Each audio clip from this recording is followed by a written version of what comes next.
হযরতে মা ফাতিমাতুজ জোহরা রাদিয়াল্লাহু তাআলা আনহাকে বিবাহের পরে ইহুদির মেয়ে প্রশ্ন করে, ওগো রহমাতুল লিল আলামিন, সূরজ সিতারে চলে आएंगे, चांद सूरज सितारे चले आएंगे और फरिश्तों का लश्कर चला आएगा, चांद सूरज सितारे चले आएंगे।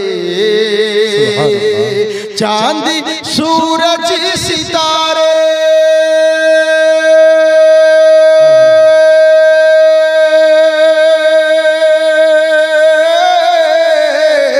चांद सूरज सितारे चले आएंगे और फरिश्तों का लश्कर चला आएगा।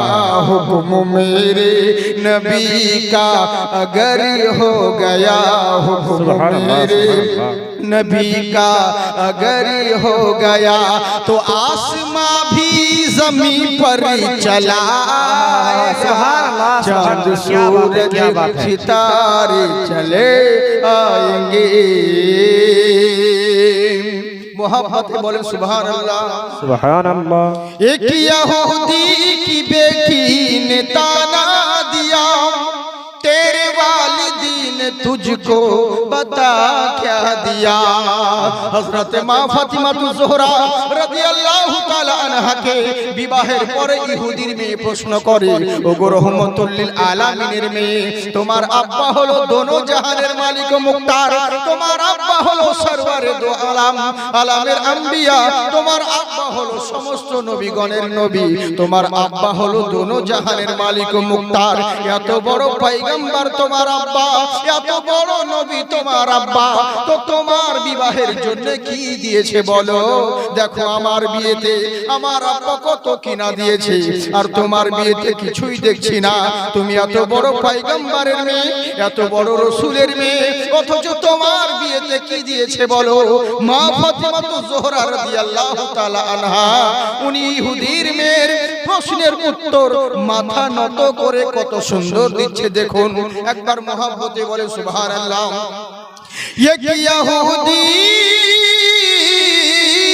एक यहूदी की बेटी ने ताना दिया, तेरे वालिदी ने तुझको बता क्या दिया। फातिमा बोली ज़हरा गरीबी पसंद है मुझे, बोली ज़हरा गरीबी पसंद है मुझे, वरना जन्नती से ज़ेवर चलाएगा, चांद सूरज सितारे चले आएंगे। हमारा अल्लाह रब्बुल आलमीन बोले बंदा सुनो, নীল আকাশের নিচে জমিনের বুকে তোমরা বসবাস করো, আমার পৃথিবীর বুকে দুনিয়ার যত মানুষ রয়েছে, মৌলবি হোক আর মাওলানা, মুয়াজ্জিন হোক আর মুতাআল্লি, মুক্তাদি হোক আর মুসল্লি, নামাজি হোক আর বেনামাজি, হাজি হোক আর গাজী হোক, মাতাল হোক আর বেতাল হোক, সকল সৃষ্টির একটা জিনিস বেশি পছন্দ, সবারই একটা জিনিস বেশি প্রিয়। সকলেই চাই আমি দুনিয়ার বুকে থাকাকালীন লাভবান কেমন করে হব, কামিয়াব কেমন করে হব, সাকসেসফুল কেমন করে হব। মৌলবি থেকে আরম্ভ করে নিয়ে যত সৃষ্টি রয়েছে সকলেই চাই আমি কামিয়াবি কেমন করে হব। সারা জিন্দেগি বিদেশে খাটে, পরিবারকে বাড়িতে রেখে দেশ বিদেশে ভ্রমণ করে বেড়ায়, জিজ্ঞেস করলে বলবে মাওলানা পরিবারের জন্য সাকসেস হওয়ার জন্য আজকে বাইরে বাইরে ঘুরে বেড়াচ্ছি, কোথায় ইন্টারভিউ দেওয়ার জন্য সারা রাত্রি জেগে কোথা থেকে কোথায় চলে যাচ্ছে। জিজ্ঞেস করলে বলে মাওলানা জিন্দেগিতে লাভবান হওয়ার জন্য, সাকসেসফুল হওয়ার জন্য আমি বাইরে বাইরে ঘুরে বেড়াচ্ছি। কেউ ভাবে বাইরে কামিয়াবি করতে যাব, দুনিয়ার মানুষ ভাবে লক্ষ কোটি টাকা ইনকাম করে গেলাম মানে আমি কামিয়াবি হয়ে গেলাম। কেউ ভাবছে আমি বিশাল বড় বক্তা হয়ে গেলাম, আমি সাকসেসফুল হয়ে গেলাম। কেউ ভাবছে বিশাল বড় আলিম হয়ে গেলাম, আমি লাভবান হয়ে গেলাম।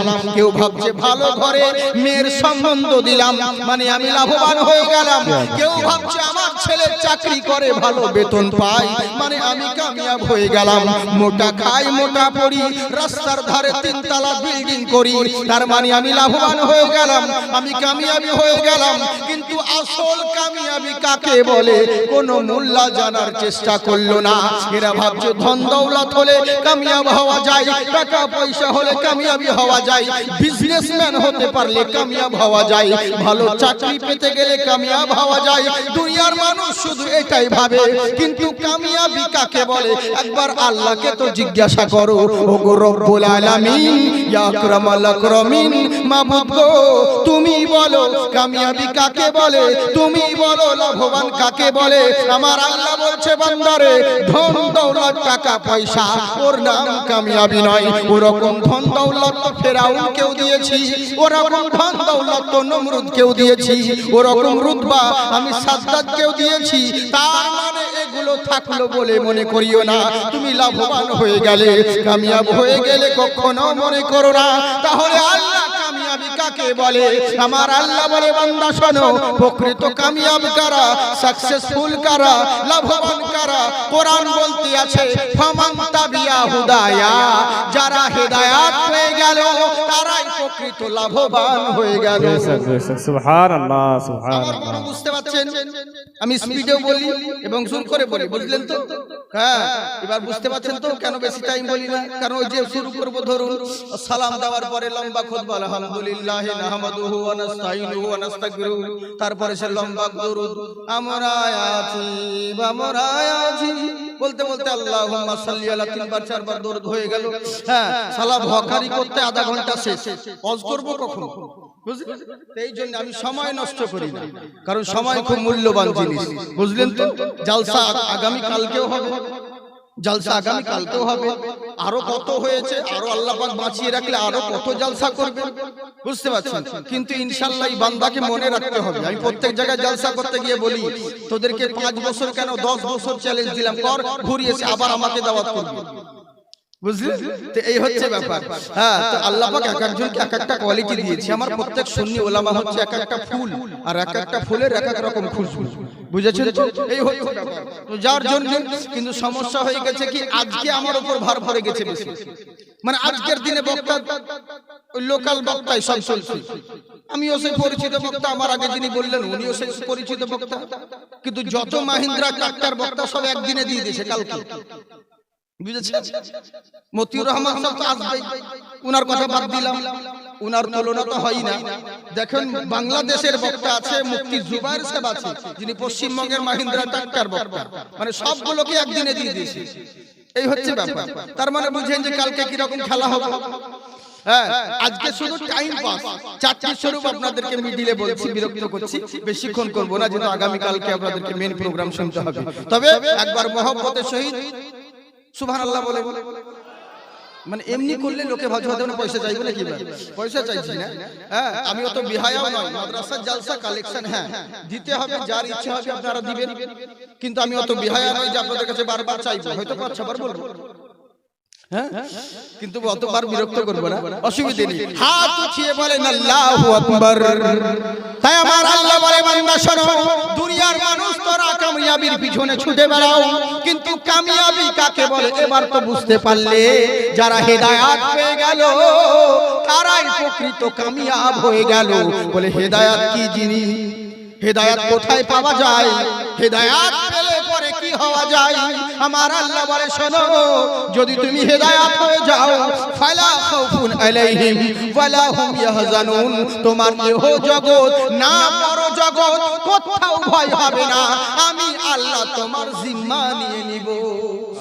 সুবহানাল্লাহ, কি বাত है, কি বাত है। এদিক ওদিক এমনি করে দেখছেন কেন? এদিকে আসলে কোনো অনেক জায়গা রয়েছে, ওখান থেকে কত কষ্ট করে দেখতে হবে, সামনের দিকে চলে আসে, খুব ভালো হলো।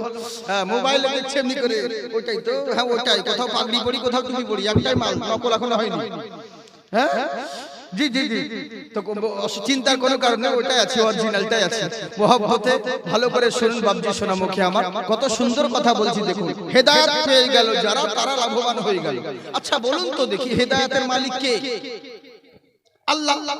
কোন মৌলবি মোল্লা এরা তো নয়, হেদায়েতের মালিক স্বয়ং আল্লাহ। আচ্ছা বলুন তো দেখি, হেদায়েতের মালিক আল্লাহ, তাই বলে আপনি বাড়িতে বসে থাকবেন? হ্যাঁ, ছেলে দিন রাত গাঁজা টেনে বেড়াচ্ছে, ওর গার্জিয়ানকে বলছে বাবা আপনার ছেলেকে শুধরান, একটু শাসন করুন। ও বলছে হুজুর কি করব, দোয়া করেন, আল্লাহ যখন হেদায়েত করবে তখন হবে। ছেলে রোজার মাসে রোজা রাখে না, দিনের বেলায় ফাফা করে বেড়ে কাঁদছে। ইফতার করার সময় বেশ দেখছি মসজিদে দাঁতন ঘুরছে। হ্যাঁ, রাজনীতির পার্টি ইফতারের টাইমে বাপরে দাঁতন ঘুরছে। বলছি চাচা দিনের একটু আগে যে আসর টাইমে ফাফা করে বিড়ি টানছিলে, এখন আবার দাঁতন ঘুরছে, তার মানে ইফতার করতে চলে এসছো? বলে অল্প বয়সে মলবি হয়ে গেছে, বুঝবো না ভাতিজা। তাহলে বলুন না কি হয়েছে, প্রবলেমটা কি, হকিকতটা কি? বলে দেখো এতই তো রোজা না রেখে একটা পাপ করে ফেলেছি, অন্যায় করেছি, তো ইফতারটা ছেড়ে দিয়ে কি আর একটা পাপ করবো?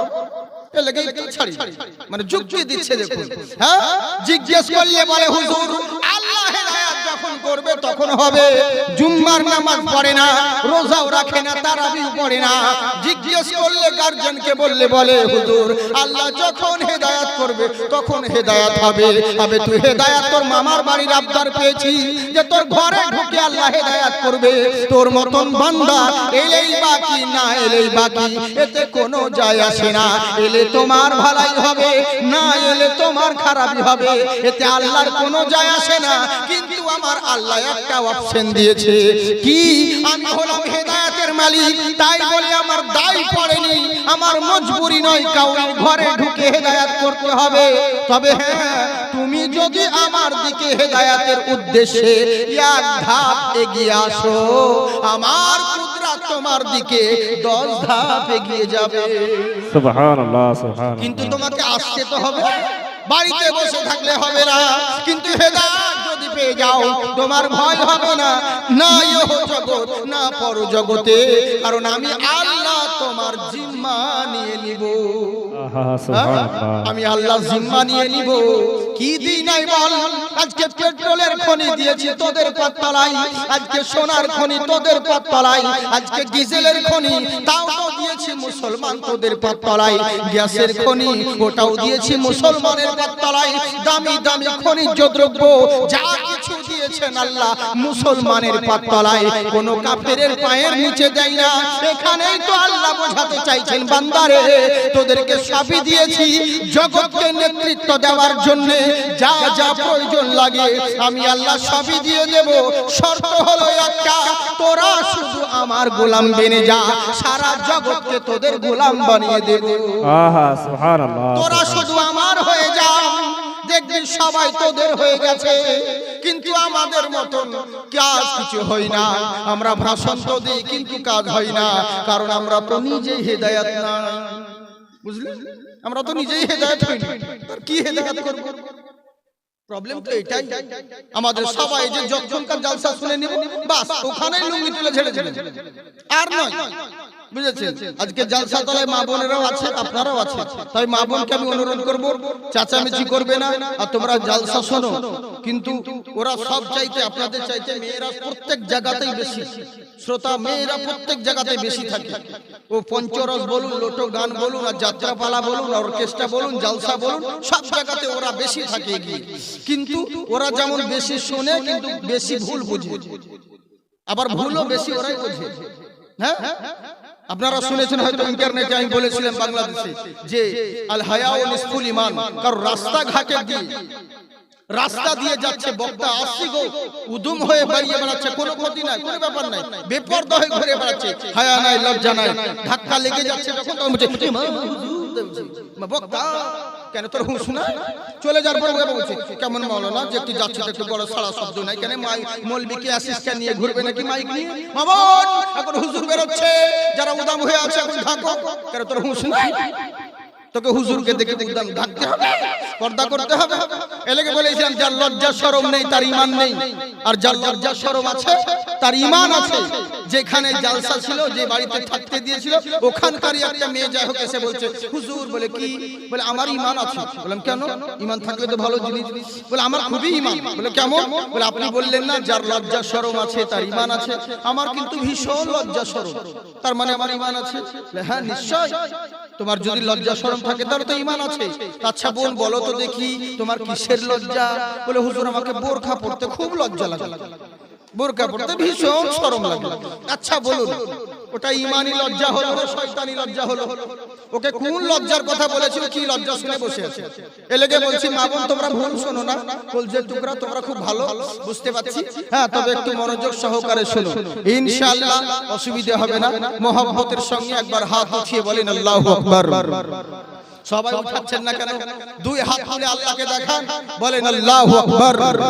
আজকে যারা এই মাহফিলে এসেছে, ওগো আল্লাহ তাআলার রহমত পেয়েছে।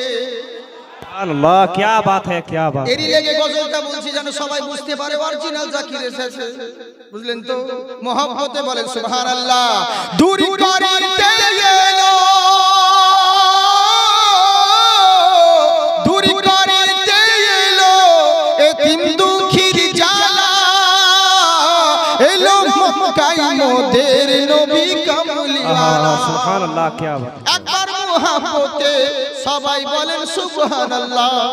বাড়বে তোমার ওই সম্মান, বলো সাল্লু আলাইহি সালাম,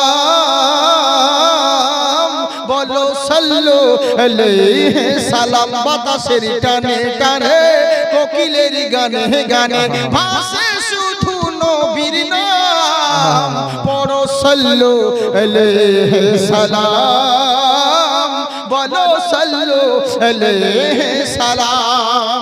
তাই আমার আল্লাহ রাব্বুল আলামিন বলে বান্দা শোনো, লাভবান কামিয়াবি তারাই হলো যারা হেদায়েত পেয়ে গেল। হেদায়েত পেয়ে গেলে তোমার জিম্মা আমি আল্লাহ নিয়ে নিব, তোমরা শুধু আমার গোলাম হয়ে যাও, সারা জগৎকে তোমাদের গোলাম বানিয়ে দিব। আচ্ছা এখানে একটা কথা মনে পড়ে গেল, হেদায়েত কাকে বলে দেখুন। হেদায়েত পেলে আল্লাহর গোলাম হলে কি হওয়া যায়? মক্কা মদিনা থেকে নবী মুস্তাফা সাল্লাল্লাহু তাআলা আলাইহি ওয়াসাল্লাম উনি দুনিয়া থেকে পর্দা নেওয়ার পরে সিদ্দিক আকবর রাদিয়াল্লাহু তাআলা উনি গদিতে বসলেন। উনার পরে আমিরুল মুমিনিন হযরত ওমর ফারুক রাদিয়াল্লাহু তাআলা আনহু গদিতে বসলেন। কিন্তু এই দেশ থেকে চিঠি পাঠিয়ে দিলেন ওই দেশের লোক, চিঠি পাঠালেন হযরত ওমর ফারুককে, বলে হুজুর বলে কি? চিঠির মধ্যে লিখেছে হুজুর আমাদের দেশে অন্যায় অত্যাচার বেড়ে গেছে, জুলুম নির্যাতন বেড়ে গেছে, অনেক অত্যাচার হচ্ছে, রাহাজানি ডাকাতি ডাকাতি চুরি চামারি সবকিছুই হচ্ছে হুজুর। দয়া করে আপনি আমার চিঠিটা পাওয়ার সঙ্গে সঙ্গে একটা ভালো দেখে শক্তিশালী যুবক দেখে গভর্নর করে নেতা করে আমাদের দেশে পাঠিয়ে দেবে। চিঠি পাঠালেন। কেন? আমাদের দেশে অনেক অত্যাচার বেড়ে গেছে, জুলুম, তো ভালো দেখে শক্তিশালী যুবক নেতা পাঠাবেন। যেটা আমাদের এখন আমির নেই, আমাদের গভর্নর হাউস এখন ফাঁকা, পশ্চিম খালি, তাই আপনি পাঠিয়ে দিন। চিঠি পাঠালেন হযরত ওমর ফারুক রাদিয়াল্লাহু তাআলা উনিও চিঠির উত্তর লিখে দিলেন, তোমরা শোনো, চিন্তা করো না, ঘাবড়ায়ো না, আগামী জুম্মার দিনকে আমি তোমাদের নিকটে একজন ভালো নেতা পাঠিয়ে দেব। এবার করলো কি, যেই দিন সময় হয়ে গেছে আসবো বলে, মানে বক্তা যখন আসে দেখবেন রাস্তার ধারে হোক বা মোড়ের দিকে হোক সবাই দাঁড়িয়ে থাকে, এরকম হয় সম্মানের ক্ষেত্রে আসবে, চিনার সুবিধা হবে। তাই সেদিনকে নেতা আসবে, এই খুশিতে গোটা গ্রামের লোক, পুরো গ্রামের লোক ওই রাস্তার কর্নারে, যে রাস্তাটা গ্রাম ঢুকছে ওই রাস্তার মোড়ে ওই নাকাতে সবাই মিলে বসে রয়েছে, দাঁড়িয়ে আছে, কখন নেতা আসবে, কখন নেতা আসবে, নেতা আসছে, নেতা আসছে, এই করতে করতে ওয়েট করতে আছে। হঠাৎ করে একজন বয়স্ক মানুষ ওখানে এসে একটা ছেলেকে বলছে, আচ্ছা বাবা বলো তো দেখি। বলে কি? বলে তোমাদের গভর্নর হাউসটা কোথায়? বলে ওই ভেতরে রয়েছে গ্রামে। বলে আমাকে একটু দেখিয়ে দিবে? বলে হ্যাঁ চলুন। সঙ্গে করে নিয়ে গিয়ে গভর্নর হাউসে বললেন, এই দেখুন এটা হচ্ছে আমাদের গভর্নর হাউস, আর এখানে আমাদের নেতারা থাকে।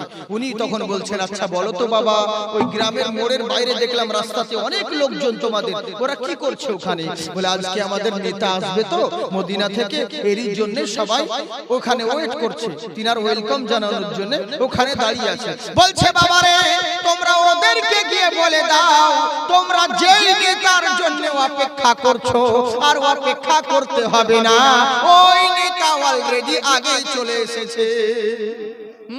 যেমন বাচ্চা গিয়ে বোঝাই তোমরা কার জন্য অপেক্ষা করছো? বলে নেতার লেগে। বলে আর দাঁড়ায় না, নেতা চলে এসেছে। নেতা চলে এসেছে, গভর্নর হাউসে পৌঁছে গেছে। এরা অবাক, নেতা কখন গেল রে? আমরা তো এখানে দাঁড়িয়ে আছি, কখন নেতা গেল? আসলে আমাদের মতন তো নেতা নয়, সামনে 10খানা গাড়ি, পিছনে পুলিশের ভারী, হ্যাঁ চারিদিকে। আসলে সালারা চোর, এদেরকে ভয় আছে বলে পুলিশ নিয়ে বডিগার্ড থাকে।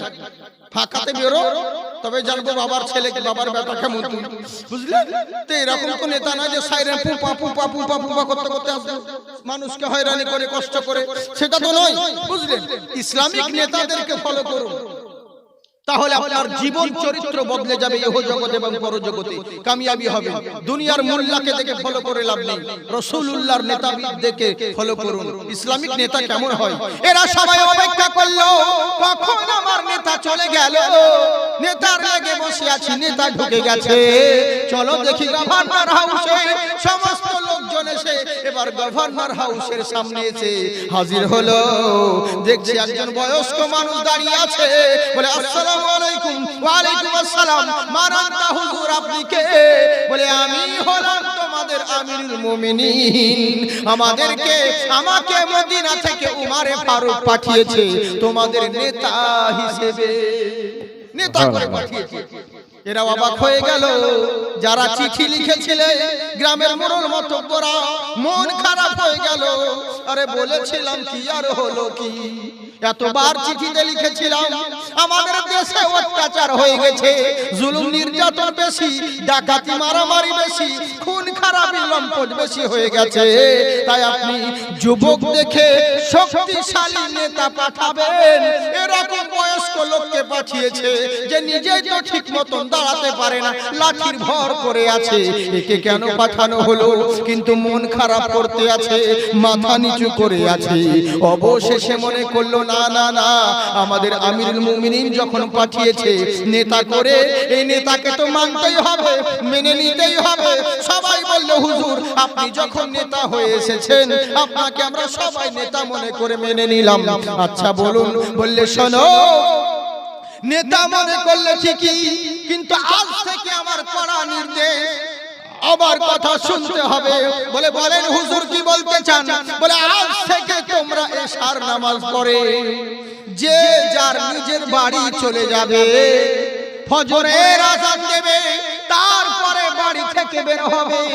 রাত্রে বেলায় যদি বাড়ির বাইরে বেরো, কেউ আর জিন্দা বাড়ি ফেরো যেতে পারবে না। এই কথা যেমন বলা, যারা চোর ডাকাত ছিল এরা মুচকি মুচকি হাসছে, বয়স্ক লোক আবার দেখো ভাষণ দিচ্ছে কেমন। এরা বলছে রাস্তায় দেখা যাবে কত বড় সাহস, ধাক্কা দিলেই পড়ে যাবে, আবার বড় বড় ভাষণ। মানে বয়স্ক তো, ওই জন্য এরা কেউ গুরুত্ব দেয় না।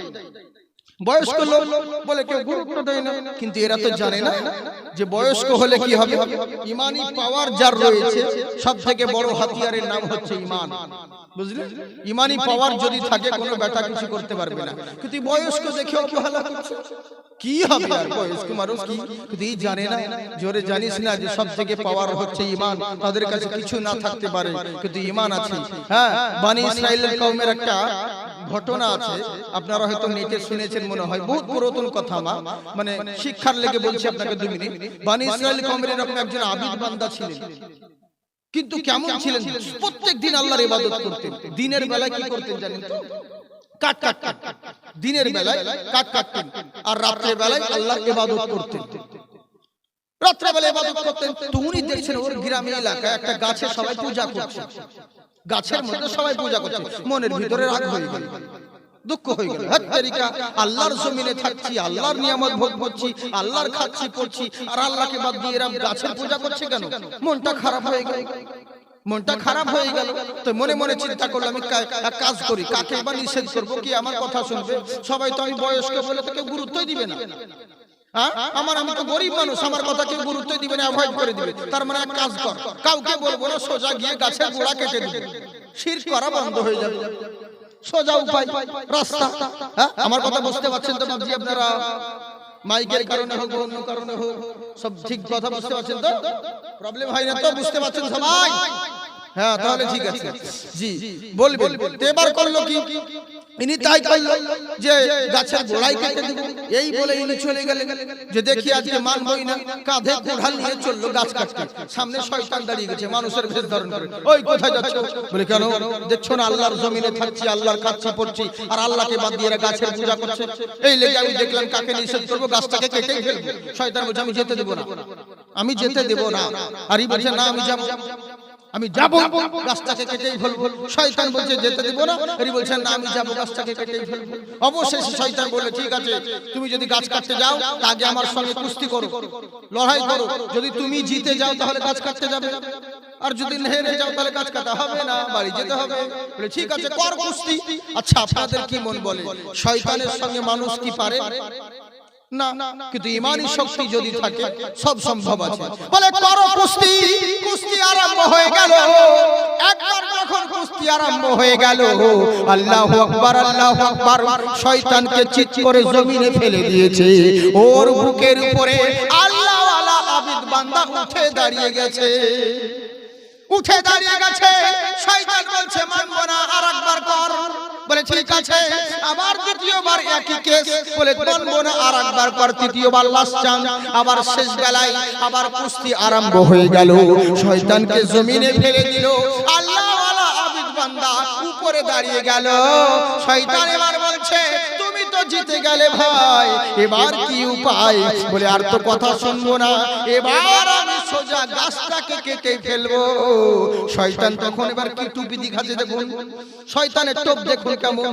শয়তান বলছে আচ্ছা বলো তো ভাই, তোমার ঘরে কে আছে? বলে বিবি বাচ্চা আছে। বলে সারা দিন তুমি কি করো? বলে ইবাদত করো। বলে হ্যাঁ, মন তো চাই 24 ঘন্টা ইবাদত করি, কিন্তু সংসার আছে, এর জন্য আমাকে জঙ্গলে কাঠ কাটতে হয়, কাঠুরিয়ার কাজ করি, নইলে পরে সারা দিন ইবাদত করতাম।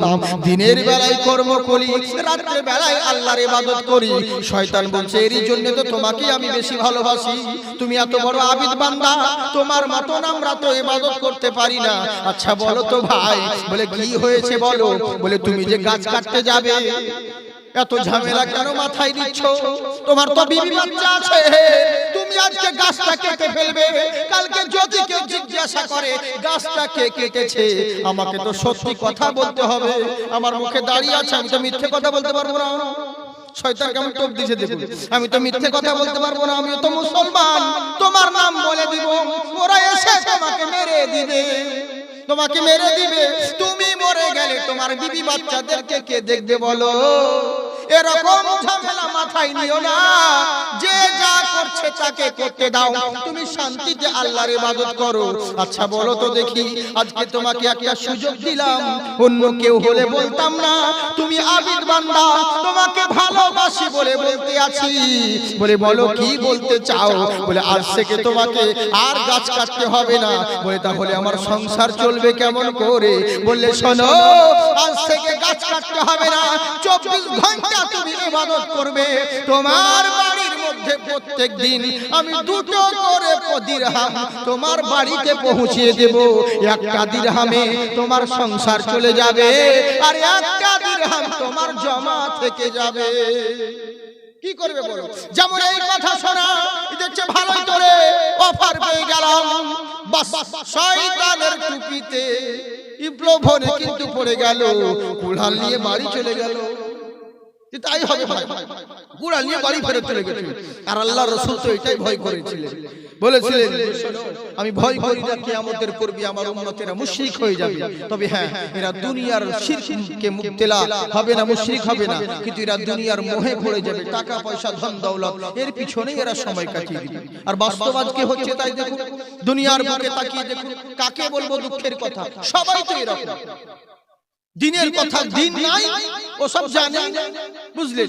কাকে যে কি বলে জলসা হয়, জলসা শুনি, কিন্তু যতক্ষণ ততক্ষণ, তারপর আর কিছু জানি না। একটা মুসলমানের ছেলেকে জিজ্ঞাসা করলে ঠিক মতন কিছু বলতেই পারে না। ওরে মুসলমান তো দূরে কথা, বুড়িয়ে গেছে যে নামাজ পড়ে এতদিন ধরে, ও নামাজের এখনো নিয়ম জানে না। তাকবীর দিতে বসে বসে হায় আলা সালাতে, হায় আলা সালাতে, হায় আলা ফালাতে, হায় আলা ফালাতে, কাদ কামাতে সালাতে, কাদ কামাতে সালাতে, আল্লাহু আকবার, আল্লাহু আকবার। আচ্ছা চাচা আবার কিসের তাকবীর হলো? বলছে ওই তো চলে যাচ্ছে বাবা, বুঝলেন? এই তো হচ্ছে আমাদের অবস্থা। মসজিদে ইমাম চলে গেছে মাগরিবের সময়, ওনার ফিরতে দেরি হচ্ছে, এখন মসজিদে নামাজ পড়াবে কে? নিজেদের মধ্যে ঝামেলা লেগে গেল। সেক্রেটারিকে বলছে ভাই তুমি নামাজটা পড়াও, বলে না আমি যাব না। বলে কেন ভাই তুমি সেক্রেটারি, তুমি নামাজটা পড়াও। বলে আল্লাহ কি রে ভাই আমার একটা দোয়া মুখস্থ নাই। তো সভাপতি তাহলে তুমি যাও। বলে আসর হলে পড়িয়ে দিতাম, মাগরিব তো পড়বো না, পড়া যাবে না। আসর হলে পড়াতে পারতো, মাগরিবের নামাজ পড়াতে পারতো না। তো তাহলে ক্যাশিয়ার তুমি যাও। বলে আমার তো দুটোই মুখস্থ আছে। বলে কি সূরা মুখস্থ আছে দুটো তোমার? বলে সূরা ফাতিহা আর আলহামদুলিল্লাহ, মানে একটারই নাম দুটো বলছো, সূরা ফাতিহা আর আলহামদুলিল্লাহ, দুটোই মুখস্থ আছে, আর কি জানি? তো বলে তাই নাকি? বললে হ্যাঁ। বলে এই তো সমাজের অবস্থা, এই তো আমাদের অবস্থা। নামাজ পড়াচ্ছে ইমাম, লোকমা যে দিতে হয় কিভাবে তাও জানে না। আসরের নামাজ পড়তে গেলে জোহর আসরের নামাজে কেরাত নীরবে করতে হয়, বাতিনে জোরে কেরাত করা যায় না, জানেন তো? মাগরিব এশা ফজর জোরে জাহিরে কিরাত করতে হয়, কিন্তু মানে জোহর আসর নীরবে কিরাত করতে হয়। এখন ভুল করে ইমাম সাহেব আসরের ঘুম থেকে উঠে আসরের নামাজ পড়াতে গিয়ে ওর মুখ দিয়ে জোরে কিরাত বেরিয়ে গেছে আলহামদুলিল্লাহি রাব্বিল আলামিন। তো পিছন থেকে মুক্তাদি লোকমা দিচ্ছে কেমন দেখুন, হুজুর আস্তে, হুজুর আস্তে। আবে লোকমা দেখে একে বলে হাই রে হাই রে, মানে জোরে বলছে বলে বলছে আস্তে আস্তে। এই তো হচ্ছে আমাদের অবস্থা। এত দিন হয়ে গেল এখনো নামাজই শিখলাম না, নামাজই জানলাম না, বুঝলে? কাকে বলবো? তো যুবকরা আরও জানে না, আমরাও জানি না, ওরাও জানে না। কিন্তু সার একদম আজান দিবে ভোর চারটেই, 3টের সময় মসজিদে হাজির। আমি বলবো বাপজিরা, 3টের সময় মসজিদে আপনাকে যেতে হবে না, আপনি 4টেতেই যান, কিন্তু যাওয়ার সময় সঙ্গে নিজের ছেলেকে সঙ্গে করে নিয়ে যান, নিজের পোতাকে সঙ্গে করে নিয়ে যান। আপনি 3টে থেকে মসজিদে বসে তাসবিহ করলে যতটা নেকি পাবেন, একটা ছেলেকে যদি আগ্রহ বানিয়ে আপনি মসজিদের দিকে এগোতে পারেন, মহান আল্লাহ তার থেকে দ্বিগুণ বেশি নেকি দিবে। আহা সুবহানাল্লাহ। কিন্তু আমরা তা করি না। নিজে শিখলাম ভালো যে কোনো জিনিস হলে পরে বন্ধু বান্ধবকে শেয়ার করি, কিন্তু ভালো কথা কোনোদিন নিজেও জানলাম না, অপরকে শেয়ারও করলাম না। এটাই তো হচ্ছে আমাদের প্রবলেম। কাকে বলবো দুঃখের কথা? তাই তো সমাজের এই অবস্থা। দুনিয়ার মোহে আমরা পড়ে আছি, দুনিয়ার লোভ লালসায় পড়ে আছি। এখনকার যুবকদেরকে যদি বলি ভাই এরকম কেন করছো, তোমার কি হুঁশ হয় না? তোমার মসজিদে আযান হচ্ছে, কানে ইয়ারফোন লাগিয়ে তুমি ঘুরে বেড়াচ্ছ। একবার কি ভেবে দেখেছো তোমার বাড়ি অবধি আযানটাকে আনার জন্য আল্লাহর রাসূলকে কত কুরবানি দিতে হয়েছে, কত রক্ত ঝরাতে হয়েছে, কত কুরবানি দিতে হয়েছে? এগুলো কি তুমি বুঝবে না? বাবার মাল হাতের কাছে পেয়েছো, যত পাচ্ছি যত খুশি খরচা করছো, কিন্তু বুঝলে না এই টাকা ইনকাম করতে আমার বাবার কত মেহনত করতে হয়েছে, কত কষ্ট করতে হয়েছে। তো হাতের কাছে ইসলাম পেয়ে গেছো, মুসলমান ঘরে জন্ম হয়ে গেছে, এই নিয়ে ভাবছো যা ইচ্ছে তাই। কিন্তু জেনে রাখো এই ইসলামের কদর দিতে শেখো। কাকে বলবো? তখন যুবকরাই ঘুরি আমাদেরকে বলছে হুজুর খাও দাও ফুর্তি করো, দুনিয়াটা মস্ত বড়। ফেরেশতা বলছে শুধু একবার মরো, কি শাখা শেখ বলছে বুঝে নিও, বুঝলে? তোমাকে দুনিয়াতে ফুর্তি করার লাগি আল্লাহ পাঠিয়েছে। দুনিয়ার মোহে মোহব্বতে পড়েন না বাপজি সোনামুখী আমার। তাই দুনিয়ার মোহে দুনিয়ার লোভ লালসায় পড়ে যেন না, কারণ মহান আল্লাহ আমাদেরকে এমন একজন মহামানবকে আইডিয়াল করে পাঠিয়েছেন, ওনাকে যদি আমরা মানতে পারি, ওনার কথা যদি মেনে চলতে পারি, আমরা সব জায়গায় লাভবান হব, আমরা সব জায়গায় কামিয়াবি হব। আল্লাহ মন দিয়েছেন, এই মনটা আর একবার একটা জীবন দিয়েছেন। আপনি নিজেই বিচার করুন, এই মনটা কাকে আপনি দিবেন যে আপনার সঙ্গে বেওয়াফাই করবে? যাকে মন দিয়েছেন, যেই নারীকে, আপনার কিছু হলে দুদিন পরে অন্যজনকে মন দিবে, ও তো বেওয়াফা। এদেরকে মন না দিয়ে মহান রাসূলুল্লাহকে যদি মন দিতে পারেন, তাহলে সব জায়গায় লাভবান হবেন। এরই জন্যই বলে ওমকারা করুলমা পধারিত পুষ্পঞ্জলম হিমাংশু ফটোদয়া ওম নমস্তস্যৈ নমস্তস্যৈ বিদ্যশ্বরী মহালক্ষ্মী দয়ামতি ওম নমো নমঃ। পৃথিবীর বুকে হে বৎসরা, কোথাও দৌড়ে বেরিয়ে লাভ নেই, কোথাও ছুটে বেরিয়ে লাভ নেই। ওরে তোমাদের নিকটে মহান স্রষ্টার তরফ থেকে এমন একজন আইডিয়াল হয়ে মহামানব আবির্ভাব হয়েছে, উনার কথা তোমরা মেনে চলো, উনার জিন্দেগিকে যদি ফলো করতে পারো, তোমরা সব জায়গায় লাভবান হয়ে যাবে, কামিয়াব হয়ে যাবে। বলে কেমন করে? বলে জেনে রাখো, দুনিয়ার প্রত্যেক নেতার মধ্যে, প্রত্যেক নেতার চরিত্রে একটা করে খামতি রয়েছে, কমতি রয়েছে, কিন্তু বিশ্ব নবীর চরিত্রে কোনো খামতি নেই, কোনো কমতি নেই। বলে তাই নাকি? বললে হ্যাঁ।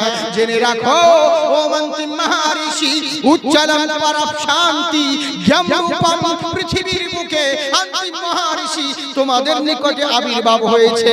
উনি তোমাদেরকে শান্তির বাণী ডাক দিয়েছেন।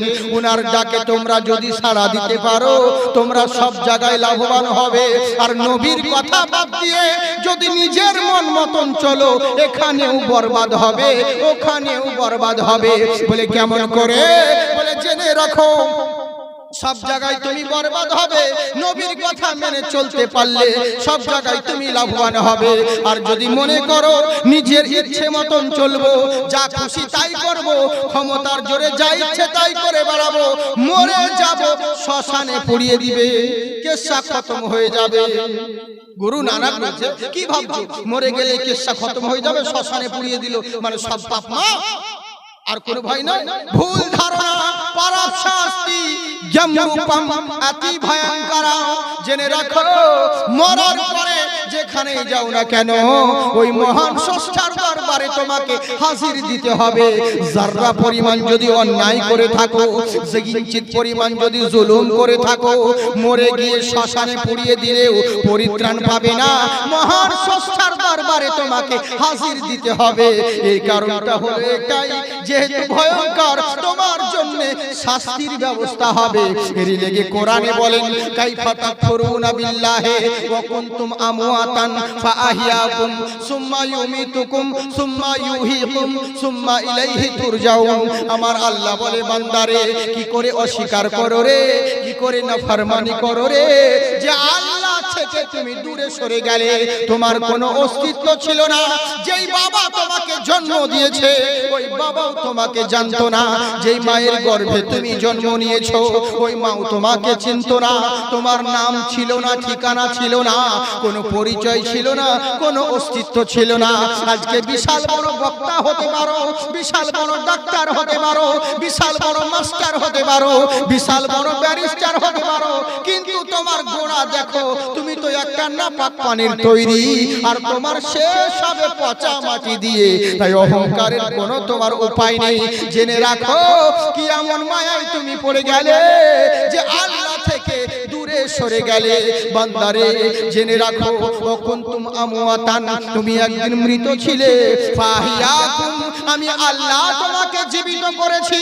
আর এই জীবিত করেছি বলে আমার দুনিয়াতে হায়াত পেয়ে যা ইচ্ছে তাই করে বেড়াচ্ছ। মানুষকে মানুষ মনে করিও না, কিন্তু জেনে রাখো, এই জীবন তোমার শেষ জীবন নয়। সুম্মা ইউমিতুকুম, তোমাকে আবার মৃত্যুবরণ করতে হবে। আর মরে গেলেই ভাবছো কবরে দিয়ে দিবে, মাটি দিয়ে সবাই চলে আসবে, কেসা খতম হয়ে যাবে। না না না, সুম্মা ইউহয়িকুম, তোমাকে আবার জীবিত করব, আর জীবিত করে যেখানকার খুশি সেখানে চলে যাবে, এটা মনে করিও না।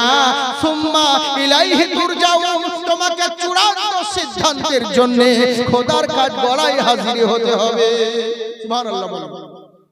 আল্লাহর দরবারে হাজির হতে হবে। তাই কি বলছেন, সংস্কৃত যা বললো বেদে, আমাদের কোরআনও তাই বললো, দুনিয়ার মোহে পড়িও না, দুনিয়ার মোহে পড়ে তোমার কোনো লাভ হবে না। আল্লাহ রসুলের কথা মোতাবিক যদি চলতে পারো সব জায়গায় লাভবান হবে। আল্লাহ রসুলকে বাদ দিয়ে যদি নিজের মন মতন চলো সব জায়গায় তুমি বরবাদ হবে। তাই কিন্তু বান্দা করলো কি, দুনিয়ার মোহে পড়ে শয়তানের প্রলোভনে পড়ে কুড়োল নিয়ে বাড়ি চলে গেল। এখান থেকে বলছিলাম, হ্যাঁ বলবো তো, সত্যি বলছেন, আপনার অসুবিধা হয় না আপনাদের? হ্যাঁ হ্যাঁ বেশ ঠিক আছে। এবার করলো কি, কুড়োল নিয়ে বাড়ি চলে গেছে। আপনারাই বলুন শয়তানের ওয়াদা কি সত্য হয়? একদিন গেল, একদিন পয়সা দিয়েছে, দ্বিতীয় দিন নাই, তৃতীয় দিন চিঠা আরো নাই, ঈদের চার দিন দেখি, পর পর 3 দিন হয়ে গেল, শয়তান পয়সা দিল না। এ তো পয়সা পাই না, মনের ভিতরে রাগ হয়ে গেল। অথচ আমার আল্লাহ বলেন ইন্নাকা লা তুখলিফুল মিয়াদ, আমার ওয়াদা কখনো ভঙ্গ হয় না। তাই বান্দারে তোমরা আমার ওয়াদার পিছনে ছুটে বেড়াও, দুনিয়ার মোল্লার ওয়াদার পিছনে ছুটিও না। এরা তোমাকে কিছু দেয়নি আর কিছুই দিতে পারবে না। তাই জেনে রাখো আল্লাহর ওয়াদার পিছনে ছুটো, কিন্তু আল্লাহর ওয়াদা মনে করি না, শয়তানের ওয়াদাকে ফলো করি। একদিন দুদিন 3 দিন হয়ে গেল, শয়তান কিন্তু পয়সা ছিল না, মনের ভিতর রাগ হয়ে গেল, কি ব্যাপার রে, ও যে আমাকে বললো পয়সা দিবে কিন্তু পয়সা দিল না। আজকে রাগ করে উড়ালটাকে কাঁধে নিয়ে চলে গেছে, আজ কাউরির কথা শুনবো না, আজ গাছটাকে আমি কেকেই ফেলে দিব। এই বলে আবার কাঁধে কুড়াল নিয়ে চললো গাছ কাটতে। আবার সামনে শয়তান মানুষের ভেষ ধারণ করে, ইনি কিন্তু জানে না যে উনি কে, ইনি হচ্ছে মানুষ। আবার সামনে শয়তান দাঁড়িয়ে গেছে, বলে কোথায় যাচ্ছ? তোমাকে কথা বলবো না। বলে কোথায় যাচ্ছ বলো? বলে গাছ কাটতে। বলে না যেতে দিব না। বলে আজকে কারো কথা শুনবো না, তোমার কথা শুনবো না, তুমি মিথ্যাবাদী লোক, তোমার কথার দাম নয়, তোমার কথা শুনবো না, আজকে আমি গাছটাকে কেটে ফেলে দিব। বলে ঠিক আছে যাও, কিন্তু শুনে রাখো, বলে কি, গাছ যদি তুমি কাটতে চাও তাহলে আমার সঙ্গে কুস্তি করতে হবে, লড়াই করতে হবে। যদি জিতে যাও তাহলে গাছ কেটে দিবে, যদি হেরে যাও তাহলে গাছ কাটা হবে না, বাড়ি ফেরত যেতে হবে। এই চিন্তা করলো, কোনো ব্যাপার নাই, করো কুস্তি। 3 দিন আগে তোকে 3 বার ফেলেছি, কর কুস্তি। যেহেতু 3 দিন আগে তো হয়েছে লড়াই, ওকে 3 বার আসার খেল জমিনে ফেলেছে, বলে কর কুস্তি দেখি, লড়াই কর, কর কুস্তি দেখি। এবার করলো কি, আল্লাহ আল্লাহ দুজনের মিল মধ্যে লড়াই আরম্ভ হয়ে গেল, কুস্তি আরম্ভ হয়ে গেল। সেই দিন কি ছিল, আজকে কেমন বাজি বলতে গেল, সেই দিন কিন্তু একরকম, আজকের রেজাল্ট আলাদা। আজকে আল্লাহওয়ালা বান্দা জমিনে পড়ে গেছে, ওর বুকের উপরে পা দিয়ে শয়তান দাঁড়িয়ে গেছে, শয়তান দাঁড়িয়ে গেছে। কি বলছে, এ কি হলো রে, আর একবার কর। দ্বিতীয়বারও তাই, তৃতীয়বার লাস্ট চান্স। সেই দিনও 3 বার হয়েছে, আজকেও 3 বার কর। বলে হ্যাঁ। আবার তৃতীয়বার, তৃতীয় রাউন্ডে কুস্তি আরম্ভ হলো। তৃতীয় রাউন্ডেও কিন্তু আবিদ বান্দা নিচে পড়ে গেল, ওর বুকের উপরে শয়তান দাঁড়িয়ে গেছে। বললে ভাই আমি তো জিতে গেলাম, তুমি গাছ কাটতে যেতে পারবে না। আবিদ বান্দা কান্না করতে লাগলো, চোখ দিয়ে পানি বের হচ্ছে। বলে কান্না করছো কেন, কি হয়েছে তোমার, কান্না করছো কেন? বলে আচ্ছা বলো তো ভাই। বলে কি? বলে আমার কি শক্তি কমে গেল, আমার কি কোনো অসুখ হলো নাকি, আমি কি দুর্বল হয়ে গেলাম, আমি কি শক্তি কমে গেছে আমার? বলে কেন? বলে সেই দিন তোকে 3 বার আছাড় মেরে জমিনে ফেলেছিলাম, আজকে কেন আমি 3 বার হেরে গেলাম, একটি বারও কেন তোর সঙ্গে জয়ী হতে পারলাম না, আমি কি দুর্বল হয়ে গেলাম? শয়তান বলছে না। বলে কেন? বলে তুমি আমাকে চিনো, আমি কে? বলে না। বলে আমি হলাম মিস্টার ইবলিস। বলে লা হাওলা ওয়ালা কুওয়াতা, তুই? বলে হ্যাঁ। বলে তাই নাকি? বললে হ্যাঁ। বলে আচ্ছা বলো তো দেখি, তোমাকে একটা কথা বলবো। বলে হ্যাঁ বলো। বলে তুমি ঘাবড়াও না, টেনশন করো না, সেই দিন তোমার কোনো লাভ হয়নি। আহা কেমন দেখুন, শয়তান বলছে কি? বলে সেই দিন তুমি যা ছিলে আজকেও তাই আছো। এই 3-4 দিনে মানুষের কোনো শক্তি কমতে পারে না, পাওয়ার কমতে পারে না। সেদিন যেমন ছিলে আজকে তেমনই রয়েছে। সেদিন তোমার শক্তি যত ছিল আজকে অতটাই রয়েছে, কিন্তু তফাৎ হলো একটি জায়গায়। সেদিন তোমার ঈমান মজবুত ছিল, আজ তোমার ঈমান কমজোর হয়ে গেছে। বলে কেমন করে? আমি কি আমার ইবাদতের মধ্যে ভুল করলাম নাকি? নামাজ রোজা কম পড়তে লাগলাম নাকি? আগে তো কম পড়তাম শুধু রাত্রে, এখন তো দিনে রাতে ইবাদত করছি, তাহলে আমার প্রবলেমটা কোথায়? ঈমান আমার কমজোরি কোন জায়গায় হলো? বললে শোনো, সেদিন তোমার ঈমান মজবুত ছিল, আল্লাহ তোমাকে মাদদ করেছিল। আজকে ঈমান কমজোরি হয়ে গেছে, তাই তো আমি তোমার উপরে জয়ী হয়ে গেলাম। আজকে দেশের পরিস্থিতি দেখে বুঝতে পারছেন কেমন অবস্থা ভারতবর্ষে। নির্যাতন জুলুম চলছে, স্ট্রিম রুলার চালাচ্ছে মুসলমানদের উপরে। মনে হচ্ছে মুসলমানদের কোনো অভিভাবক নাই, মুসলমানদের কোনো গার্জেনই নাই। আচ্ছা বলুন তো দেখি, আমাদের অভিভাবক আছে কি নাই? আল্লাহু ওয়ালিউল্লাযিনা আমানু ইখরিজুহুম মিনাজ যুলুমাতি ইলান নূর। আমার আল্লাহ হলেন বলতে আছেন বান্দারে, যত দুনিয়ার বুকে সৃষ্টি রয়েছে সকলের অভিভাবক কে? মহান আল্লাহ। তাই তো? তাহলে আমাদের এত বড় আল্লাহ অভিভাবক, পাওয়ারফুল না পাওয়ারলেস? পাওয়ারফুল। পাওয়ারফুল বললেও ভুল হবে, উনি তো পাওয়ার হাউস। তুলিজুল লাইলা ফিন নাহার ওয়া তুলিজুন নাহারা ফিল লাইল ওয়া তুখরিজুল হাইয়া মিনাল মাইয়িতি ওয়া তুখরিজুল মাইয়িতা মিনাল হাইয়্য। মহান রব্বুল আলামিন রাত্রি থেকে দিন বের করে, দিনের ভিতর থেকে রাত্রি বের করে। এই যে রাত্রিটা আমার আল্লাহ যদি স্ট্রাইক করে দেয়, কারো বাবার ক্ষমতা হবে না একে সকাল এনে দিতে পারে। যদি দিনের বেলা হয়ে যায়, কোনো বৈজ্ঞানিকের ক্ষমতা হবে না রাত্রি এনে দিতে পারে। সবই আমার আল্লাহর কুদরত। মুর্দার ভিতর থেকে জিন্দা বের করতে পারে, আবার জিন্দার ভেতর থেকে মুর্দা বের করতে পারে। সবকিছু আল্লাহর নিয়ামত। আমার শরীরে শক্তি আছে, এটাও তো আল্লাহর দেওয়া নিয়ামত। এই শরীরের গরম দেখিয়ে কোনো লাভ নাই। লাভ আছে কি? কতজন গরম দেখে বডি দেখার বলে দেখবে আমার কত বডি দেখ, তারপর আবার খুব শরীরে গরম দেখায়। আল্লাহ বলেন মাস্তানি দেখিও না। কত বড় মাস্তান হয়েছে আর কত বড় শক্তিমান হয়েছে যে সামান্য মশার ভয়ে মশারির তলে ঢুকছো আর নিজেকে বলছো পাহলওয়ান, নিজেকে বলছো শক্তিমান। ওই শরীরের গরম দেখায়ও না, নইলে একবার যদি ডায়রিয়া করে দিই তোমার 12টা বেজে যাবে। একটা লাঠি দেখতে বাঁশের মতন, চিবাইলে মিষ্টি লাগে, কি বলে বা কুসর, কুশিয়ার। হ্যাঁ হুঁশিয়ার, কুশিয়ার। কিন্তু আল্লাহ বোঝাতে চাইছেন একটা লাঠির ভিতর থেকে আমি আল্লাহ যেমন মিষ্টি রস বের করতে পারি, বেশি বাড়াবাড়ি করো না, নইলে রসের পরিবর্তে বিষ বের করতে পারি। ইন্নাকা আলা কুল্লি শাইইন কদির, সমস্ত ক্ষমতা আমার রয়েছে। অথচ এত বড় পাওয়ার হাউস আমার আল্লাহ, আমাদের অভিভাবক থাকতে আমাদের উপর কেন এত নির্যাতন হচ্ছে? অভিভাবকের তরফ থেকে মাদাদ কেন আসে না? এখানে একটা কথা বুঝতে পারলেন তো? আমার বাবা যতই টাকাওয়ালা হোক, যতই পয়সাওয়ালা হোক, আমি যদি বাবার সম্পত্তিতে ভাগ জাতাতে চাই, তাহলে বাবার সঙ্গে আমার সম্পর্ক ভালো থাকা চাই। তাই তো বাবা? সম্পর্ক তো ভালো থাকা চাই। আমি বাবার সঙ্গে কোনো সম্পর্ক নাই, বাবা যা বলেছে তার বিরুদ্ধে চলি, এই করি ওই করি, তাহলে বাবার সঙ্গে আমার কোনো সম্পর্কই নাই। তো বাবা তো বলবেই অন্য কাউকে। যদি ওকে বিয়াদবি করতে দেখি, স্যার আমাকে কেউ বলবি না, ওকে যেখানে পাবে সেখানে রাস্তায় সাইস্তা করে দিবি। আমি ওর কেউ নেই, আজ থেকে ওকে ত্যায্যপুত্র করে দিলাম। বুঝলি? বাবার সঙ্গে সম্পর্ক নাই।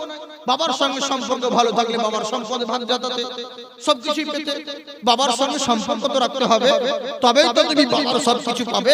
তেমনি মুসলমান আমাদের আল্লাহ হলেন পাওয়ার হাউস, মাদদ করনেওয়ালা।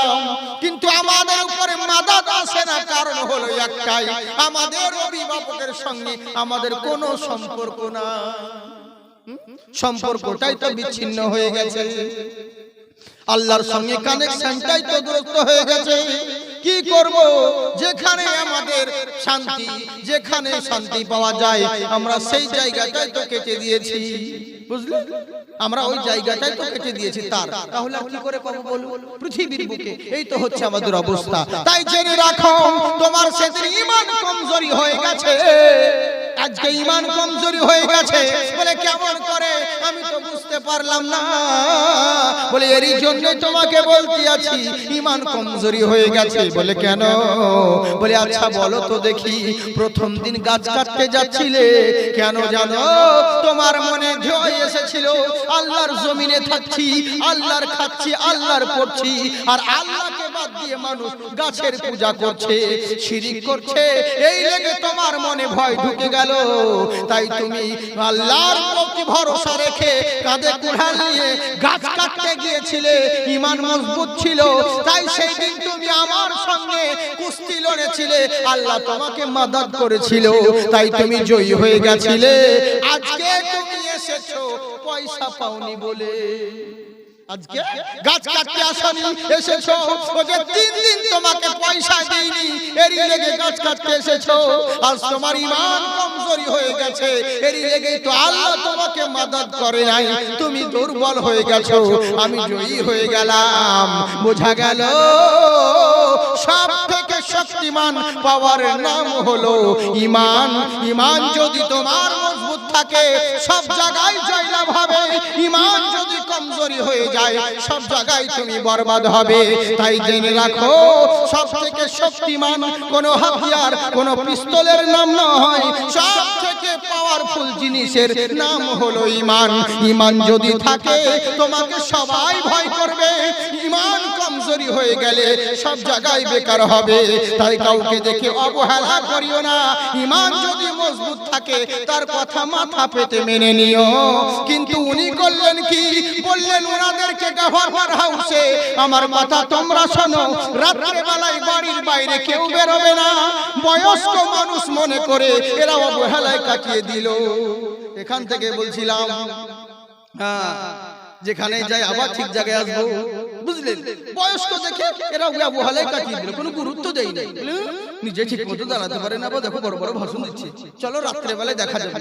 উনি বললেন বাবা বারবার বলছি এশার নামাজ পড়ার পরে কেউ বাড়ির বাইরে বেরোবে না, নিজের নিজের বাড়ি চলে যাবে, ফজরের আযান দেওয়ার সময় তারপরে বাড়ি থেকে বের হবে।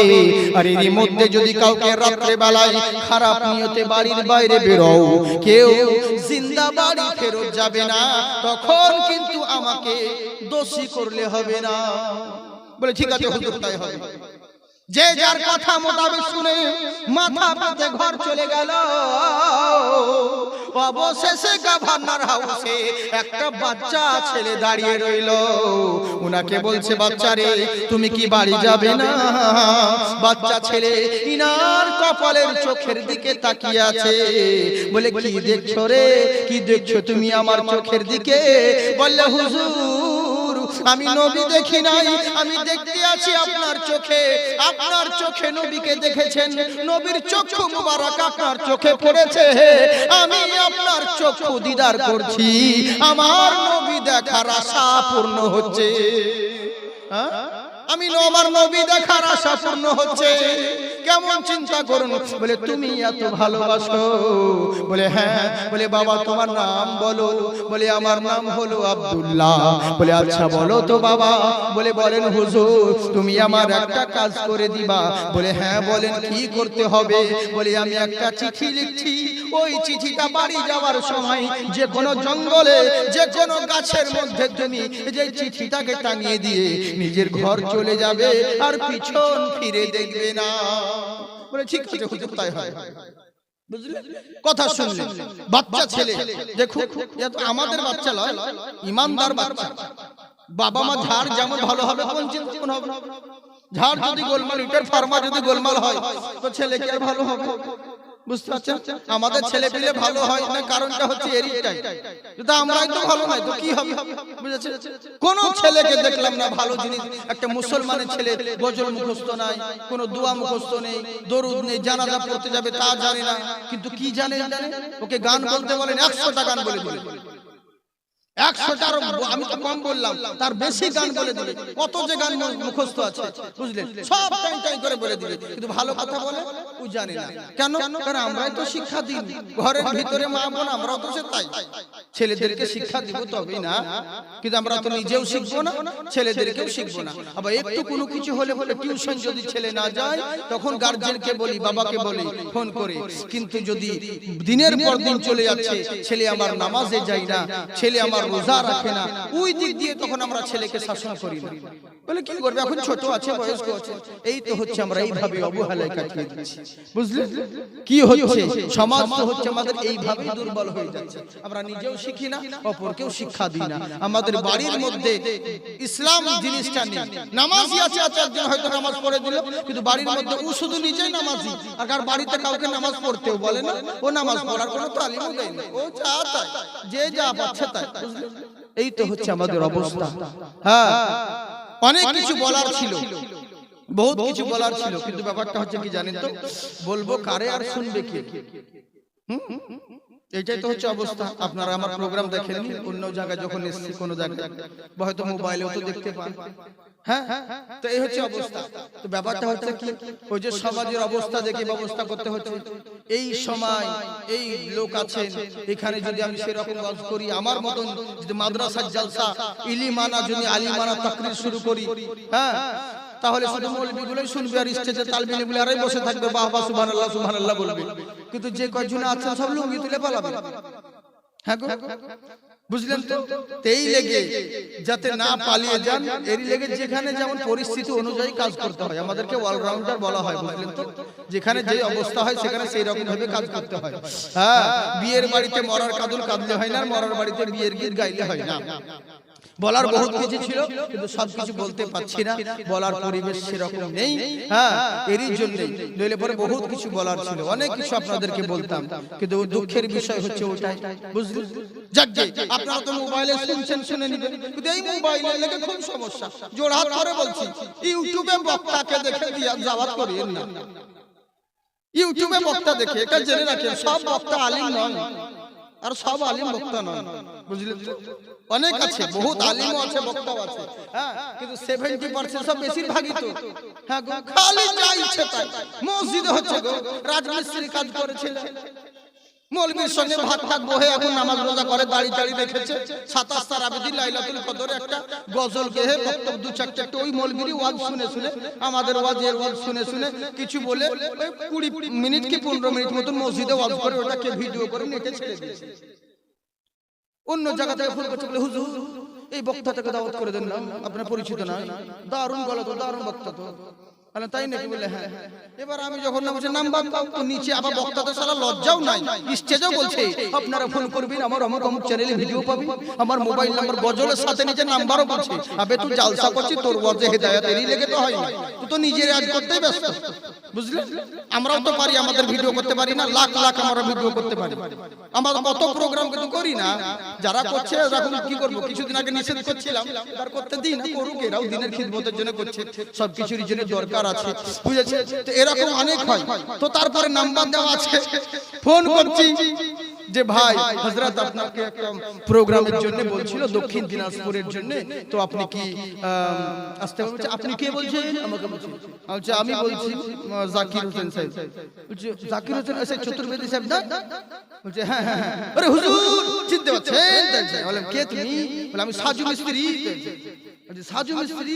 হবে সাজু, তো এটা তোর নাম্বার কেন, তুই ওয়াজ করিস নাকি? বলে হুজুর ওই যে আপনার একটা গজল বাতাসের টানে টানে ওই গজলটা গেয়েছি, আর আমাদের 27 তারাবিদের লাইলাতুল কদরে ওয়াজ করছিল মৌলভী সাহেব, আপনাদের শুনি শুনি আমি মূর্খ মানুষ কি জানি, ওই আমি নেটে দিয়েছিল, তাহলে ওই লেগে হয়তো মনে ফোন করছে। আচ্ছা হ্যাঁ হ্যাঁ, বাস আজ সে বক্তা হয়ে গেল, বুঝলেন। এক জায়গায় এদিকে ওদিকে পাবলিক তো দেখছে না ওসব কিছু, নেটে আকাশ ফাটা বক্তা। আর ইউটিউব বালা মোবাইলে কি যায়, ও তো দর্শক স্টেজকে ভিডিও লাগে না, শুধু বক্তাটুকু যায়, মানে শুধু বক্তার এখান থেকে এইটুকু দেখতে পাবে, আর অন্য আউটসাইড শ্রোতাও নাই, স্টেজে কেউ নেই। আর কি জানবেন আপনি, এখন গুহাল ঘরে মিলাদ করছে না, স্টেজে জলসা করছে না, কোথায় করছে, বুঝলেন। এই হচ্ছে ব্যাপার। আর এখন সাউন্ড সিস্টেম বহুত কিছু করা যায়, আবে রিলে বক্তব্য দেওয়া আর লাইভ পাবলিককে ঘন্টার পর ঘন্টা টিকিয়ে রাখা, এটা আসমান জমিন তফাৎ, বুঝলেন। এই জন্য ফেসবুকে রিলে অনেক বক্তা ভাইরাল হতে পারে, অনেক বক্তা চলতে পারে, কিন্তু রিয়াল ময়দানে পাবলিকে টিকিয়ে রাখো তবে দেখবো। হ্যাঁ, এইটা হচ্ছে মশাই। ওই 2-4 মিনিট বক্তব্য আধা ঘন্টা রাখার পর পাবলিক উঠতে লাগছে, বিরক্ত হতে লাগছে, বলছে এত টাকা দিয়ে বক্তা এনে তো বেকারই হলো। তো এরই লেগে বলছি বাপজি সোনামুখী, এরকম করবেন না, বুঝলেন তো? তো তেমনি এরই জন্য বলছি, তো দুনিয়ার মুখে থেকে আমরা করলাম তাকি, দুনিয়ার মোহে ভরে আমাদের এই অবস্থা, কিন্তু কাকে দুঃখের কথা বলবো?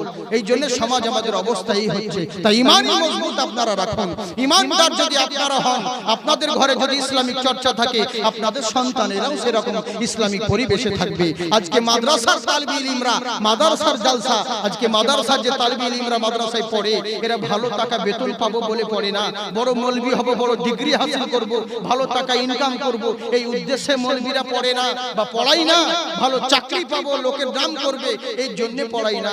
উদ্দেশ্য হলো একটাই, যে মানুষকে অন্ধকারের পথ থেকে বের করে আলোর পথে আনা, জাহান্নামের পথ থেকে বের করে এনে জান্নাতের পথে টানা, এটাই হচ্ছে উদ্দেশ্য মাদ্রাসা, তাছাড়া অন্য কোনো উদ্দেশ্য নেই, বুঝলেন? তাই এবার করলো কি, ওই ইমানদার বাচ্চা উনি বলছে ঠিক আছে হুজুর, এবার যখন হাতের মধ্যে চিঠিটা লিখে দিয়ে উনি জঙ্গলের মধ্যে গাছে লিখে দিলেন, গাছে যখন টাঙিয়ে দিল, গাছে টাঙিয়ে দেওয়ার পরে এবার সামনের দিকে বাড়ির দিকে রওনা হলো।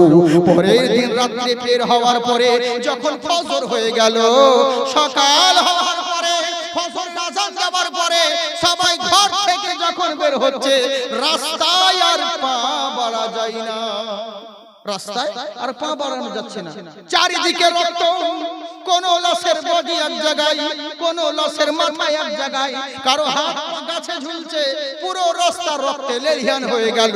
এরা আতঙ্কিত হয়ে গেল।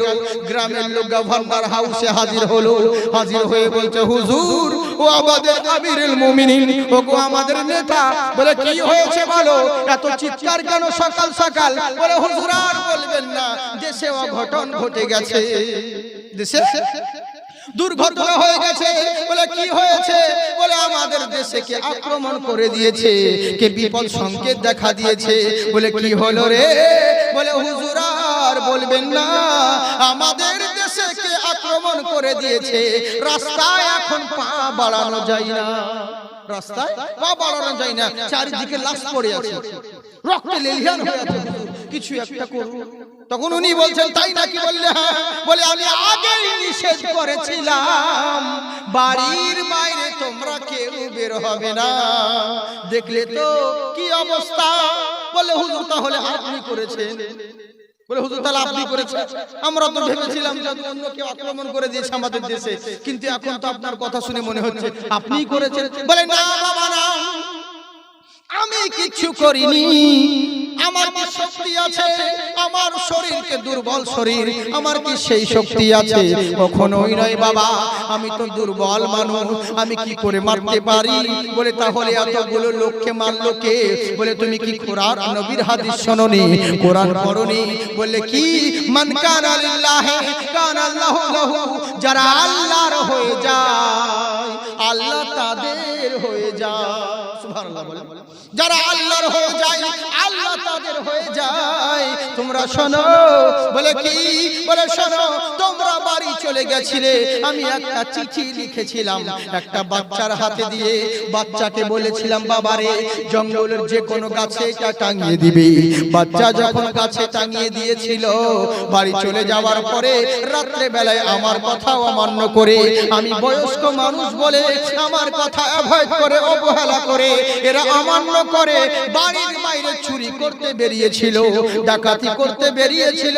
তাই দেখো আমার কাজ জঙ্গলের পশুকে লিখেছিলাম, পরে জঙ্গলের পশুরা চিঠিতে লিখে দিয়েছিলাম আমি তো দুর্বল হয়ে গেছি, আমি আমির হিসেবে এই দেশে এসেছি, আমি থাকাকালীন আমার দেশে কেউ যদি অন্যায় করে, আমার দেশে কেউ যদি জুলুম নির্যাতন করে, এদের কাউকে ছাড়বি না।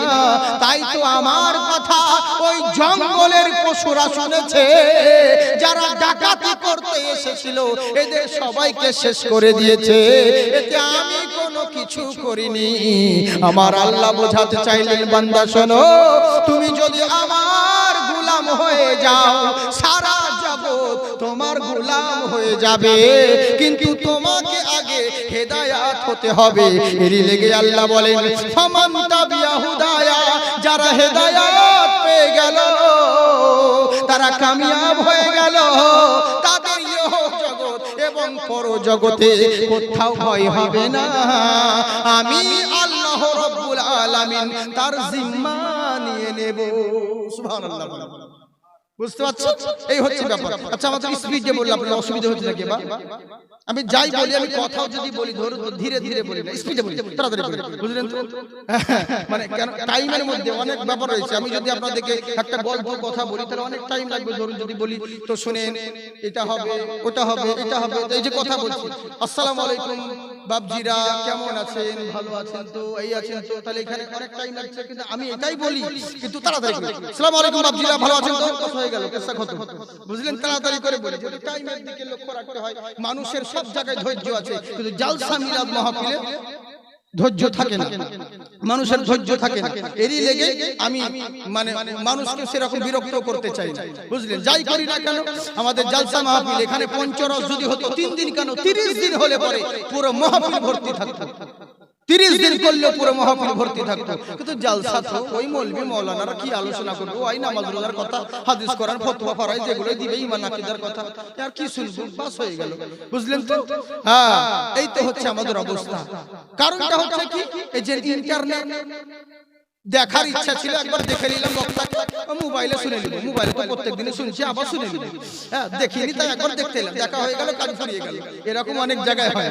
বুঝলেন তো? তো যাক মন দিয়ে শুনুন, খুব সুন্দর কথা বলছি, একবার হাত উঠিয়ে বলেন আল্লাহু আকবার। হ্যাঁ মাশাআল্লাহ। আরেকবার হাত তুলে বলেন ইয়া রাসূলুল্লাহ। নূর নবীজির শান শোনো মুসলমান, নাজিল হলো জিনার প্রতি 30 পারা কোরআন। মহব্বতে বলেন সুবহানাল্লাহ। ওহো ভোজপুরি গজল, ভোজপুরি গজল, অনেক গজল আছে, ভোজপুরি কি বলবো, এখন তো সবাই তো মাদ্রাসার গজল তালবিন ফলে সবাই তো জানে। হ্যাঁ আমি বুঝতে পারছি যে সব জায়গাতে, প্রত্যেকটা জায়গাতে, ইসলামপুরে আরেকবার কথা আছে, ওখানেও চাই ওই ভোজপুরি গজল বলতে বলে। আচ্ছা 2 লাইন আমি বলেই দিই আপনাদেরকে, বলবো? মহব্বতে বলেন সুবহানাল্লাহ।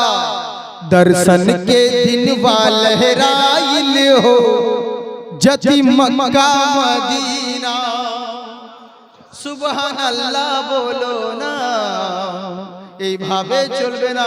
সুবহানাল্লাহ বলেন। কারা কারা শুনবেন না হাত উঠান। ওই একজনে হাত উঠাই বলছে জোশে পড়ে হয়, সুবহানাল্লাহ বলতে গিয়ে সুবহানাল্লাহ বেরিয়ে যায়। বুঝলেন তো? হ্যাঁ কিন্তু সেটা নাই। আল্লাহ আপনাদেরকে আবাদ রাখুন সোনামুখী বাবজি আমার।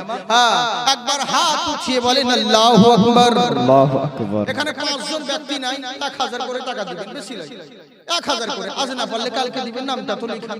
আমি কালেকশন বক্তা নই, কালেকশনের জন্য আমাকে বলেও আমি বলছি না, কিন্তু মাদ্রাসার জন্য মহব্বত আপনাদেরকে বলছি। 5 জন নাই, শুধু 1000 করে দেন। আপনারা আগে দিয়েছেন, কিন্তু দিয়েছেন বলে যে আর দিতে হবে না, দেওয়া যায়, এটা তো জরুরি নাই বাবজি, যত দিবেন তত ভালো হবে। আজ না পারলে কালকে দিবেন, না হলে আবার সামনে মাসে দিবেন, নইলে 2 মাস পর দিবেন, নইলে সামনে বছর জলসার সময় দিয়ে দিবেন, তা না পারলে মরার পরে দিবেন, কোনো ব্যাপার নাই, যখন খুশি দিলেই হলো। বুঝলেন তো? নাই ইনশাআল্লাহ বেশি বলিনি, 5000 50,000 না। আচ্ছা মুমতাজ আলী ভাই সুবহানাল্লাহ, এখানে বাড়ি নাকি? হ্যাঁ আচ্ছা পাপড় মুড়ি খাচ্ছেন, খান, চালিয়ে যান। দিল খুশ। এদার মুমতাজ হাসান সাহেব উনি দিয়েছেন 1000 টাকার দাতা। নারে তাকবীর, নারে রিসালাত। মাশাআল্লাহ একজন ভাই তোমার হয়েছে, সাত করেছে, আরেকজন হ্যাঁ মাশাআল্লাহ সুবহানাল্লাহ সুবহানাল্লাহ সুবহানাল্লাহ। জসিমউদ্দিন ভাই নারে তাকবীর। জসিমউদ্দিন ভাই 1000 টাকার দাতা, জিন্দাবাদ। 2 জন হয়েছে, আর 3 জন দেন, আর 3 জন দেন। মা বোন তোমরা নাই, তোমরা তো আছো। জাহাঙ্গীর আলী 500 টাকা, সুবহানাল্লাহ। আচ্ছা সুবহানাল্লাহ। দেন জাহাঙ্গীর আলী ভাই উনি 500 এখন দিলেন, আর 500 পরে দিবেন। আল্লাহ তুমি তার নেক দানকে কবুল করো। তাহলে 3 জন হয়ে গেল নাকি? আর 2 জন বাকি আছে, আর 2 জন দিন। মা বোন তোমরা কেউ দিতে পারবে না? 5 জন। স্বামীর গলা কেটে না, তোমার স্বামীর পকেট কেটে দিলে হবে। হ্যাঁ স্বামীর পকেট কেটে দিবে, কোনো ব্যাপার নেই। তোমাদেরকে বলছি সোনামুখী, তোমরাই তো সব, তোমাদের বিরুদ্ধে আমি আর ওয়াজ করি না। সুবহানাল্লাহ। মুস্তাক আলী ললিপপ ভাই 1000 টাকার দাতা, জিন্দাবাদ। হ্যাঁ মানে ওই যে ললিপপ খাচ্ছে তো দিল খুশ হয়ে লেগে বললাম। হ্যাঁ জি জি জি আবু কাদের রবি, আচ্ছা সুবহানাল্লাহ সুবহানাল্লাহ। দেন আব্দুল কাদের রবি ভাই, উনি 1000 টাকার দাতা, জিন্দাবাদ। আল্লাহ সাদ্দাম আলী ভাই আমার 500 টাকা এখন দিলেন, 500 পরে দিবেন, 1000 টাকা। আল্লাহ তুমি তার আব্বাকে সুস্থ করে দাও। মানুষের সবথেকে বড় সম্পদ কি জানেন? শরীর। এটা হচ্ছে আল্লাহর নিয়ামত। যদি শরীর আপনার অসুস্থ হয়ে যায় তাহলে সব বেকার হয়ে গেল। আপনারা দোয়া করবেন। আমার খুব শারীরিক একটু প্রবলেম রয়েছে কিছুদিন থেকে, হ্যাঁ।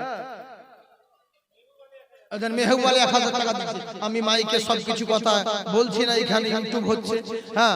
আর ওয়াজ মাহফিলের পরিবেশ দেখে ওয়াজ করতে হচ্ছে, কারণ আপনারাও দোয়া করবেন। জানি না আল্লাহ কি করে, তবে আল্লাহ যেন আমাকে সুস্থ করে আবার এই মাহফিলে ফিরিয়ে দেন, বলুন আল্লাহুম্মা আমিন। হ্যাঁ, কারণ আপনাদের দোয়াটাই হচ্ছে সবথেকে মেইন জিনিস। তো হ্যাঁ, ভোজপুরি তো শোনাও। কটা হলো? 6টা হয়ে গেছে, 7টা হয়ে গেল। তো আর 3টা দিয়ে দেন, 10টা হয়ে যাবে। আর 3টা, 2 হাতে, এক হাতের কংগ্রেস একটা, এই কংগ্রেস একটা, বুঝলেন তো? মানে 10টা আঙ্গুল আছে, আর 3 জন দিয়ে দেন, তাহলে কাজ হয়ে যাবে। 7 জন হয়ে যায়, 3 জন দেন। মা বোন তোমাদেরকে বলবো, তোমাদের জন্য দোয়া করবো গো। তোমাদের জন্য অফার তো দিয়েছে, এখন দেয়নি। 500 ছিল, এখন 1000 হয়েছে, বলে এখন 1000 দিয়েছে। যাও, 5000 হবে। ভুল করে অন্য জনের অ্যাকাউন্টে টাকা তোমাদের অ্যাকাউন্টে ঢুকে যাবে। দোয়া করবো, যাও ইনশাআল্লাহ। তোমরা শুধু দাও, দান করো। আর যদি টাকা থাকা সত্ত্বেও যদি দান না করো না, তো এমন দোয়া করবো যে ফিঙ্গার মিলবে না। ওই ফিঙ্গার না মিললে তোমার লিংকও হবে না, আপডেটও হবে না, টাকাও পাবে না, সব যাবে, গোলমাল হবে। তুমি যেই ব্যাংকের কাছে যাও, হ্যাঁ, এরই লেগে বলবো মা বোন তোমরা কিছু টাকা দান করো, সোনামুখী আমার, তোমরা খুব ভালো। তোমাদের বিরুদ্ধে আমি আর কিছু বলি না। এখন মা বোনদের ব্যাপারে আর কিছু বলি না, ওয়াজ করি না। আগে করতাম, কিন্তু এখন বলি না। কেন করি না জানেন? কারণ মেয়েদের হাতে আমাদের ভাব। আমি তো ওয়াজ করে চলে যাবো, কিন্তু মাদ্রাসা তালিব ইলম মৌলভী জায়গির আছে অনেক, কিনারাটা খায় কোথায়? আপনাদের বাড়িতে যখন পালি পড়বে তখন আপনারা তো বলে চলে যান, কিন্তু আপনারা তো খাবার দেন না। দেয় ওরা, রান্না বান্না, তরি তরকারি সবকিছু মা বোনেরাই দেয়। যদি ভাতের তলে বীজ ভরা দেয়, তাহলে মৌলবীকার জলসা করতে হবে না, জানাজা পড়তে হবে। ভাই এরই লেগেছে মা বোন, তোমরা দুঃখ করো না। তোমাদের বিরুদ্ধে আমি কিছু কথা বলি না, যা বলিও আমাদের দিকের মেয়েদের কথা বলি। তোমরা ভালো, তো তোমরা কিছু টাকা দাও, হ্যাঁ, ইনশাআল্লাহ আল্লাহ পাক তোমাদের নেক হায়াত দান করবে। মাশাআল্লাহ, জিন্দাবাদ। হ্যাঁ, একটা গামছা নিয়ে যান, গামছা নিয়ে যাও। না পেলে আমার গামছা নাও। হ্যাঁ, আচ্ছা আচ্ছা, তাহলে কোনো ব্যাপার না। যাও, ইনশাআল্লাহ দিবি, তাড়াতাড়ি করে। আমি গামছা সব জায়গায় দিই না, এক জায়গায় গামছা দিই, গামছা নিয়ে পালা। আমারটা দিলে বেশি দিয়ে তো গামছাটা নিয়ে লাগে। হ্যাঁ, এরকম যাই হোক, তো ইনশাআল্লাহ অসুবিধা নেই।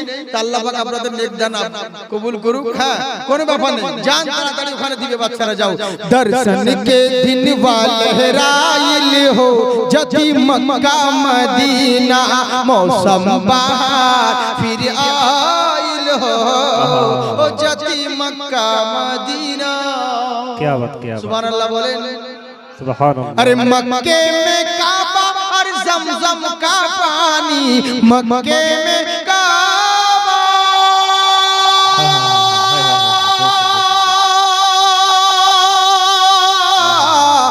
मक्के में काबा और जमजम का पानी, हजरत खलील और ज़ैफ़ी की निशानी, ओ संगे अस्वद पे मनवा लुभाइल हो, जति मक्का मदीना। सुबहानअल्लाह, क्या बात है, क्या बात है। फिर आइल हो, ओ जति मक्का मदीना। सुबहानअल्लाह बोले, सुबहानअल्लाह। आराम करे मोरे सैया, सुबहानअल्लाह बोलो भैया, ना दोगे तुम तो रुपैया। ओ हरे गुंबद के छैया, ऐसे तो देखो ये कैसन जमाना, आशिक हुआ ये तोहरे फसाना, जिब्रील चुमे देखो पैया, ओ हरे गुंबद के छैया, आराम करे मोर सैया, ओ हरे गुंबद के छैया। सुबहानअल्लाह, सुबहानअल्लाह बोलें। আর বলবো, बोले আর 3 জনা পয়সা দেননি, কিন্তু আর 3 জন দেন 500 করে, তাহলে হয়ে যাবে। আর 3 জন দেন। আমরা স্ট্যান্ডার্ড ফকির, বুঝলেন তো? অনেক ফকির আছে, আমরাও ফকির, বুঝেছেন তো? স্ট্যান্ডার্ড ফকির। আল্লাহ ওই ফান দিয়েছে, কারো পকেটে হাত না দিয়ে মাল বের করে নিব, কিন্তু আপনারা দিচ্ছেন না তো কি করবো? জবরদস্তি, বুঝলেন তো? আর কার কাছে চাইবো বলুন? এই দর্শক এদের কাছে কি বলবো? কালেক্টর করতে গেলে সব হাওয়া। হ্যাঁ, তেরি